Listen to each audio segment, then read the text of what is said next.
Chers amis, je vous adresse mon salut et je vous souhaite la bienvenue autour d'un auteur, d'un livre et d'un texte. J'ai choisi de dire aujourd'hui Louis Jouvet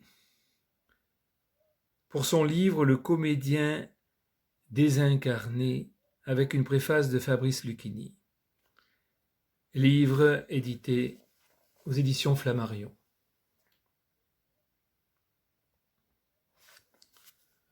Je vais vous dire le chapitre qui porte le titre « Acteurs et personnages ». Il ne faut pas essayer de parler au personnage avec son propre texte. Il faut qu'il parle lui-même pendant que vous dites le texte, que vous lui offrez une provocation. C'est une manière de le questionner sur ce qu'il éprouve, mais affectueusement, mentalement, sans élever la voix, sans trop de curiosité sur ce qu'il éprouve ou ressent quand on le joue. Alceste est parfois d'une gentillesse apitoyée, muette, qui est très méprisante. Il a, avec ses interprètes, les chargés de ses affaires que nous sommes, les mêmes irritations, incompréhensions qu'avec les autres personnages. Je me dis qu'il ne peut pas nous comprendre ou ne veut rien nous dire. Que d'aspects, que de nuances, que de tons différents, que de personnages différents, de personnes diverses pour un même rôle. Cette plasticité du rôle, à quoi tient-elle? Tout le classique commande et supporte cette liberté d'interprétation. Quelles en sont les limites permises? Quel est le personnage idéal? Par quels artifices la pièce classique est-elle faite pour permettre cette diversité d'exécution et cette variété dans l'audition? Avec Knock, avec Arnolphe, avec Alceste, je défie l'esprit le plus intelligent d'avoir une conversation. J'entends de les faire parler, de tirer d'eux, pas plus que d'un esprit, la moindre confidence. Il est facile de parler pour eux et de leur faire dire ce qu'on pense soi-même, plus facile encore de les expliquer, de les décrire, de faire à leur sujet des théories originales ou séduisantes.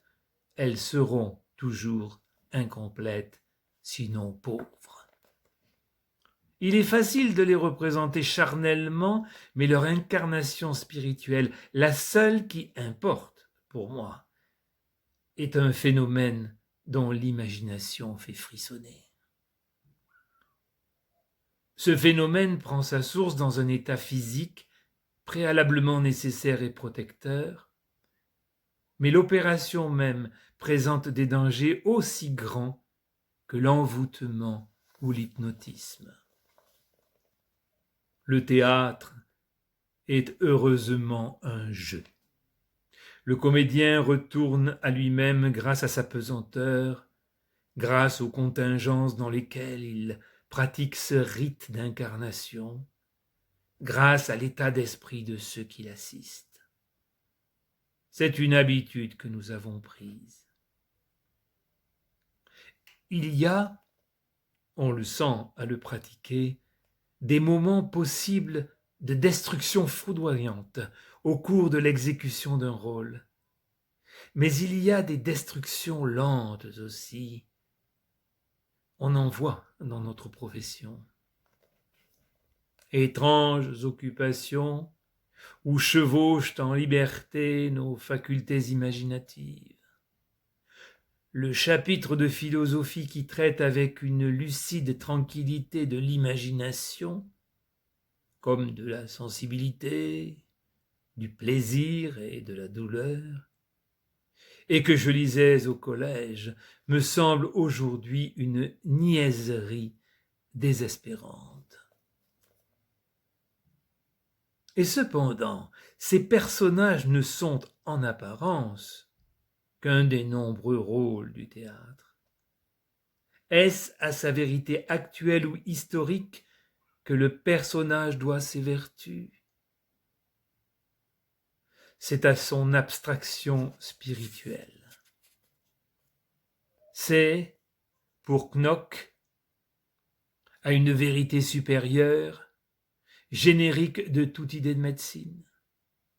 Ce n'est pas assez.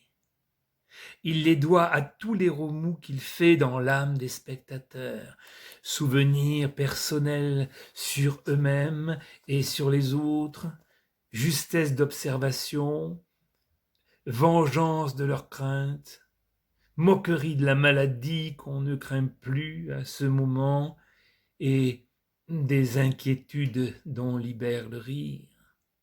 Non, il y a à jouer le personnage, à ressentir même dans les effets comiques ou inquiétants qu'il produit sur le public une interrogation qui persiste. Est-ce la mienne? Sur la métaphysique de ce jeu de la médecine et des hommes. Cette interrogation que se fait le comédien, comme n'importe quel spectateur réfléchi peut le faire. Elle est sur un pouvoir, une puissance intérieure que donne ce texte dit.